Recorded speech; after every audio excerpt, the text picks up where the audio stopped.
Hey everyone, welcome back to another episode of This Week at Work, where we bring you the latest trending news on organizations, technology, and the future of work. I'm Chris Rainey, as always, I'm joined by my partner in crime, Matt Burns. How are you, my friend? Better late than never. So we're only like 38 minutes late. That's just, 38 minutes late, it's fine. To be honest, you could have got 38 minutes more sleep. So I feel bad now because it's pretty early It's where you true. are right now. Yeah. It's true. I'll muscle my way through Yeah, this. that's the way through. So Yeah. probably no surprise when people look at the topic of No. today's show, quiet quitting. If you've been on social media in the last week or so or 2 weeks and you haven't seen this, I don't know where you've been living as well. So today's episode, we're talking about quiet quitting, the workplace phenomenon that's taken over social media and really struck a chord at the heart of workplace culture. And the kind of two schools of thought, it seems, Matt. It seems to be two perspectives. One is the sort of notion of setting boundaries at work to better enjoy the rest of your life, which is fair. And the other, which is where it's been very controversial, is does this mean getting away with doing the bare minimum and just collecting a paycheck, which we've kind of seen multiple views. So I'd love to hear your thoughts and perspectives of what you've witnessed this week. I love this conversation. Like it's one of my favorite conversations because it speaks to this is the Great Resignation rewrapped. This is this Interesting, yeah. is this is a whole bunch of um, bad management practices coming home to roost decades later. What we're talking about here is really a dispute around values.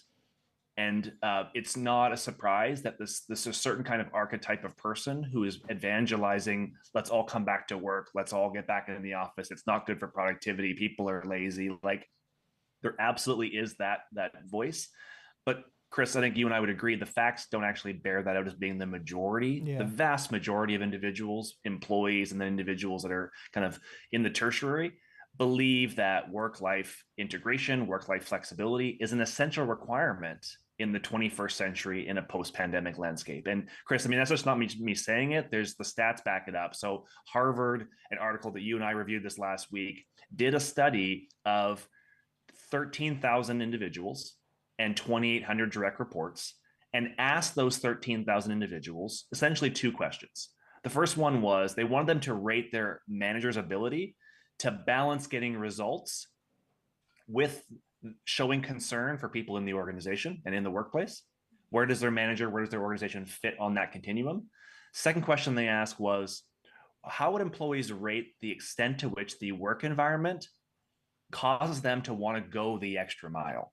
Mm. So, going the extra mile, putting in more than your effort, intrinsic motivation, call it whatever you want. But how do you inspire people to give more than the absolute bare minimum to keep their jobs?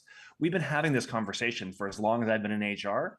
The context has shifted, but the answer hasn't. Chris, there's one thing that came through in that study that showed time and time again a great equalizer, and it's trust. If employees trust their leaders, if they entrust their employers to have their best interests in mind, then they're going to give you that full effort. They're going to commit. They're going to squeeze in extra time at the end of a work day. They're going to work on the weekend. They're going to want to contribute to a broader purpose. But if they feel like it's a binary conversation and it's us versus them, and you don't trust me and you don't respect me, that's not a relationship you want to invest in. And that doesn't just extend to workplaces. That's your personal life. That's your family. That's your friends. So I'm surprised, and we're having this conversation still because the answer is quite simple. If you trust your employees and you put your trust in them, more often than not, they're going to pay you back tenfold or more. Yeah. I think, like you said earlier, people are talking about this as if it's a new thing. Yeah.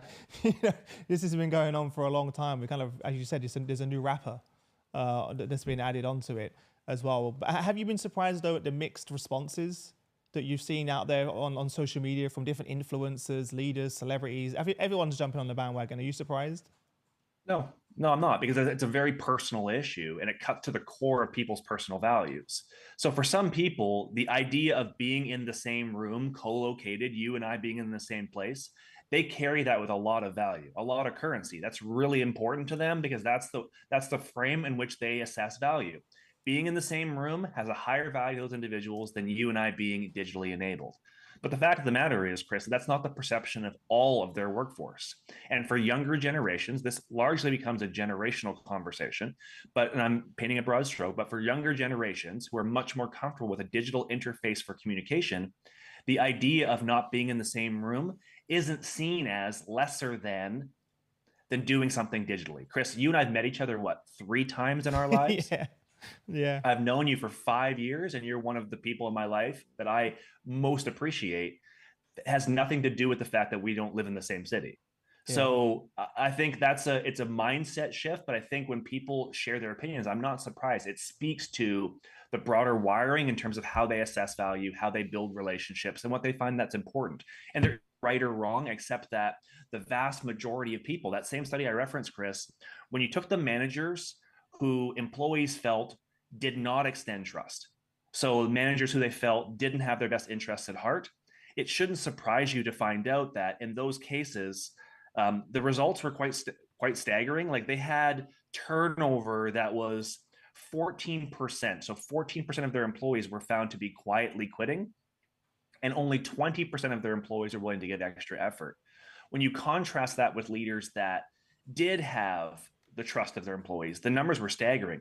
Only 3% of their employees were considered to be quietly quitting, and 62% were seen to be given more, discretional effort. So the numbers bear themselves out with science. This isn't just a preference or a morality conversation. This becomes a business issue. And frankly, I think we're at a point now where we need to challenge those individuals who are evangelizing a view that is not borne out by science, not borne out by evidence, which is not borne out by financials. Choosing a different path is actually irresponsible to your company's profitability. Like, that's the tone of language we need to have, because the issue is that serious. If an organization insists upon forcing people back to work, looking at traditional ways of managing, they're going to attrit more people through the organization. They're going to have a harder time maintaining their current organizational value proposition, their market share, and they're going to have a harder time attracting talent in a marketplace that is increasingly shrinking. It's just not a good situation for future success. So if I was one of those organizations, I was one of those leaders, this is the time to look in the mirror and ask yourselves, how much of this is personal preference versus how much of your opinion is borne out by the actual evidence? Yeah, interesting. Let's have a look at some of the reactions then. So some of the ones that really stood out to me, I saw a post from Ariana Huffington, and she said, quiet quitting isn't just about quitting a job, it's a step towards quitting on life. which I thought was it's pretty extreme. What do you think about that? I don't know what to do with that information. I think there's this narrative, and I'm making an assumption here, so you have to forgive me if I'm wrong, Ms. Huffington, but there's this perception I hear that as we move more towards embracing technology and becoming more symbiotic with technology, that people may choose to self-select out. I hear this in VR all the time. You're going to put on a headset, you're never going to leave your apartment. And the reality is that phenomenon exists today. I've seen a number of documentaries from places like Japan and places where people really are investing in technology and not therefore investing in personal relationships. Again, I'm not here to pass judgment on individuals and what they choose to do with their spare time. I'm talking about the work context, and the science and the evidence and the financials bear this out. If we trust our employees, they will give us more of themselves in terms of their work, and the firm will perform better as a result. So I don't fully understand Ariana Huffington's perspective, but I appreciate that if digital is scary, this is one of the dominoes that falls to realize that eventual nightmare that might be in somebody's head. Yeah. And one of the other videos that went viral was someone from your side of the world, Kevin O'Leary, co-star of ABC's Shark Tank. And we've got the video we can play, I think, for everyone watching. If you haven't already seen it, we can play it on here. I believe so. Give us a few seconds. Yeah. And we'll be able to play that, Bruno. The economy's changing. Obviously, we're going into a whole new metric where some people work at home, some people work at distance, some people go back to the office. We don't know how it's going to shape out in the long run. It's more project-based. In other words, you're hired and you're trusted to finish things off. Really, it's about culture. You know, I'm an investor in small business in America, 50 to 500 million. That is 65% of our economy. These are family businesses. You build a culture. When you bring somebody in that slams shut their laptop at 5 o'clock, you're introducing a cancer into your culture. Eventually, you're going to have to do surgery and cut it out. The whole idea would be avoid these people. I don't know where this started.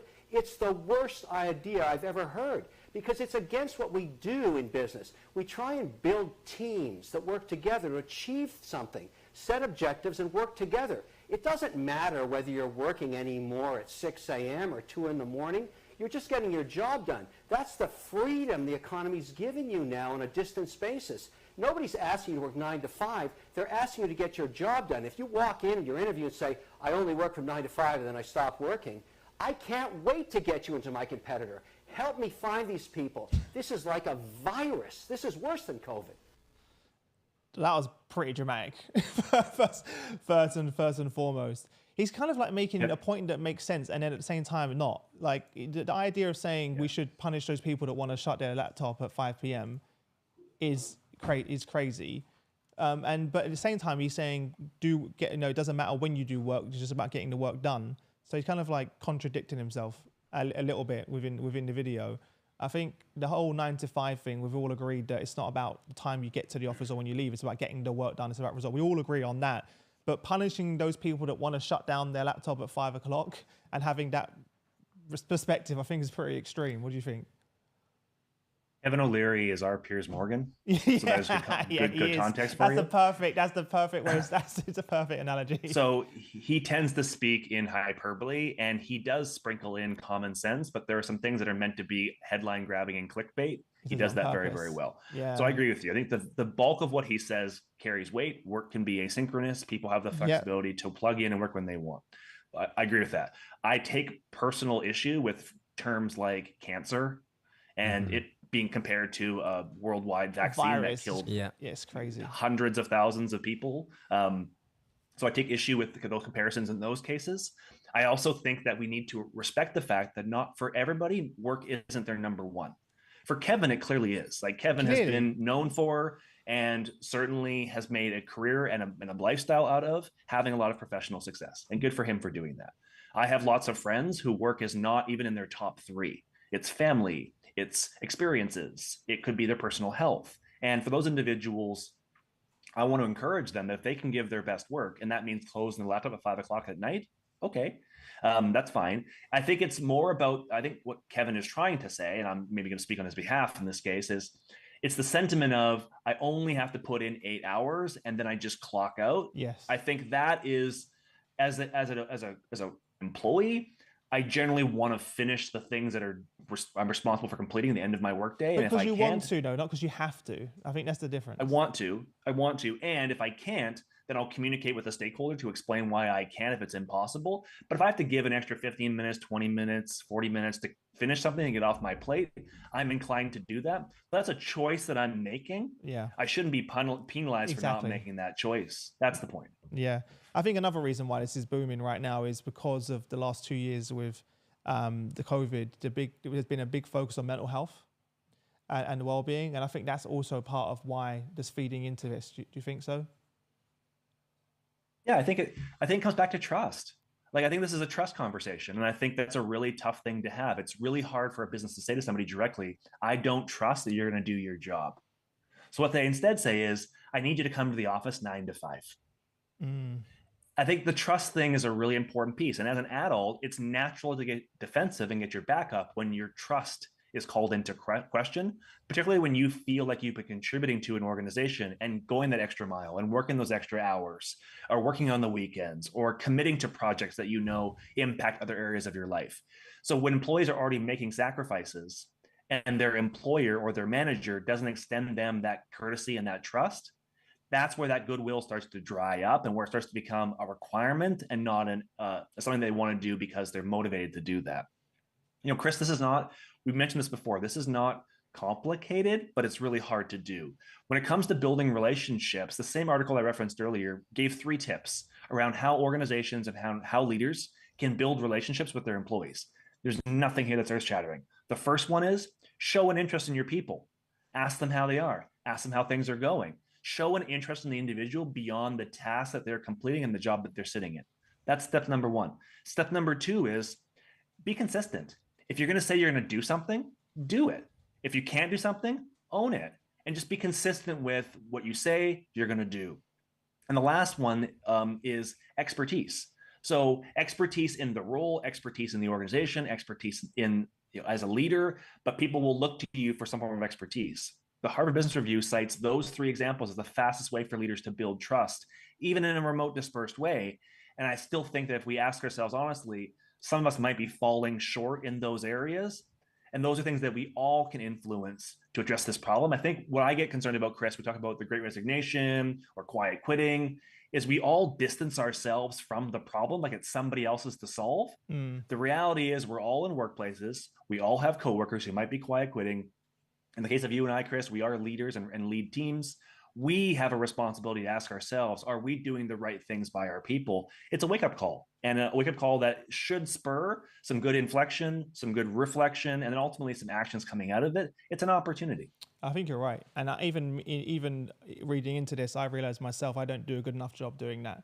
Checking in with the team, asking those questions, and making sure I'm carving out that time. So that was a kind of eye-opening moment for me. Like, I'm not even doing this. And here I am having conversation around it as well. But I think there's 3 great things that our audience listening today can go away and do immediately. And we'd love to hear your opinion. So if you're listening, wherever you're listening right now, let us know in the chat. So we got a question from... Oh, we have got a question. Yeah, okay. From Marion, who... Well, more of a point, actually. She more says, of a point. However, I'm wondering if this will actually make companies move. As a management and leadership trainer, I don't see this coming. Don't get me wrong. I strongly believe that, in theory, managers and leaders know what is at stake. But there is this gap between what they know and what they brackets can do. Yeah. I get it. I've been in HR and in business long enough to have that degree of pessimism, and doesn't solve the problem. So how I'm choosing to solve it is trying to affect what I can influence and talk about. And Chris, I agree with you. Like, as somebody who talks about this stuff 7 days a week, who leads an organization that works with HR leaders, who talks to HR leaders all of the time, this is an area of emphasis for me going forward as well. It's so easy to be too busy, too stressed, too chaotic, not feeling well. Most of this is not malicious. Most of the consequences that lead to quiet quitting are not people trying to force their employees out. Yeah, I don't think there's people sitting there intentionally trying to make people feel that way. No, but it's the golden rule that our parents taught us when we were growing up in most cases. You treat people how you want to be treated. And yet somehow there's this phenomenon that when we get to positions of authority or positions of supervision, we tend to forget that and then apply a different standard to our employees. We got to stop doing that going forward. And ultimately, the proof will be in the pudding. The reality is, the sad reality is, what got us here will not get us there. And if we refuse to make changes, it's going to be increasingly hard to have success as a leader and as an organization in the future. I think it'd be great to comment as well on your earlier point, Matt, about the generational difference, because obviously this issue arises from China, no, from basically Chinese young workers being kind of the word tang ping, which means to lie flat, in opposition to Nai Zheng, which is someone who competes in the rat race, who's willing to kind of go above and beyond what's expected of them to kind of go further. And this idea of kind of a wider disenfranchisement on the behalf of basically a younger workforce and how that relates, and I guess what HR leaders can do to help combat that. Yeah, and I think that social media has also given them a platform, right? For the first time, like other generations didn't have this type of platform, this reach, where you could have conversations around these topics. In the past, we just didn't have that as well. So I think that's another thing that's fed into it. As well, and everyone can be anonymous and post and share and have a voice, and people are no longer going to put up with it anymore as well. But I think that's it for today, everyone. We'll again love to hear your comments in the chat, so make sure you leave that. Myself and Matt always check the comment section, so I'd love to hear all of your thoughts. If not already following us, make sure you follow us on LinkedIn, hit the bell icon on there so next time we go live you're notified. Apart from that, enjoy the rest of your day, enjoy the weekend, and we will see you next week. Thank you, everyone. See you later, Matt. Bye.